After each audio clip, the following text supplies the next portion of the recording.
Hello বন্ধুরা, আমার আবারও একটা মিনি ব্লগে তোমাদের সকলকে স্বাগত। আজ রাতে মন করছিল একটু সুজি বানাই, ঝাল সুজি, তাই তোমাদের সাথে দেখো শেয়ারও করতে চলে এসেছি। এক প্যাকেট সুজি তো নিয়েইছি, আর নিয়েছি একটু আলু আর একটু গাজর। সেটাকেও অলরেডি কুচিয়ে নিয়েছি। প্যানে খানিকটা সাদা তেল গরম করতে দিয়ে জিরে ফোড়ন দিয়ে দিয়েছি, আর দিয়ে দিয়েছি ওই কেটে রাখা আলু আর গাজরটা। সেটাকে একটু নাড়াচাড়া করে নেওয়ার পর দিয়ে দেবো লঙ্কা কুচি। এবার আরও একটু নাড়াচাড়া করে এর মধ্যে দিয়ে দিচ্ছি স্বাদ মতো নুন, অল্প একটুখানি লঙ্কা গুঁড়ো, তোমরা চাইলে হলুদ গুঁড়ো ব্যবহার করতে পারো।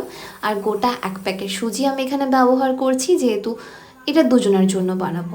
খুব ভালো মতো এটাকে মিক্স করে নিয়ে দিয়ে দেবে পরিমাণ মতো জল। জল দেওয়ার পর আবারও খুব ভালো করে তোমাকে নাড়াচাড়া করতে হবে যতক্ষণ না এটা হালকা ঝুড়ো ঝুড়ো হয়ে আসে।